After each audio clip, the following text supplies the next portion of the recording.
বন্ধুরা আপনারা সবাই কেমন আছেন? সোশ্যাল টেক ইনফরমেশন চ্যানেল থেকে ওয়েলকাম। আরেকটি নতুন আবাস যোজনার ভিডিও নিয়ে চলে এলাম।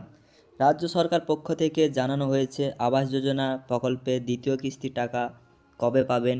পাশাপাশি যারা টাকা পেলেন না অনেকে ওয়েটিং লিস্টে পাচ্ছেন। বাংলার বাড়ি কবের মধ্যে দিতে হবে টাকা জানিয়ে দিল নবান্ন।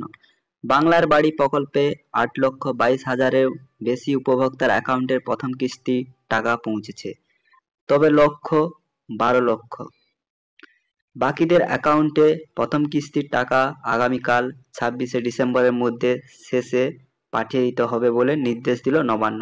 তো বুঝতেই পারছেন যে নবান্ন থেকে যে নির্দেশটি এসেছে 26শে ডিসেম্বরের পর থেকে সবার ব্যাংক অ্যাকাউন্টে 60,000 টাকা করে প্রথম কিস্তির টাকা ঢুকে যাবে। পঞ্চায়েত দপ্তরের তরফে এ নিয়ে জেলায় জেলায় নির্দেশও পৌঁছে গিয়েছে।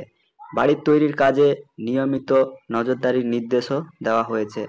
তো দেখতেই পাচ্ছেন বন্ধুরা, বাংলার বাড়ির টাকা কবে দেবে এবং কত টাকা দেবে, কত উপভোক্তাকে দেবে, সব এই ভিডিওর মধ্যে আপনারা জানতে পারলেন। তো ভিডিওটি যদি ভালো লাগে প্লিজ ভিডিওটি সাবস্ক্রাইব করে চ্যানেলের পাশে থাকুন। Thanks a lot.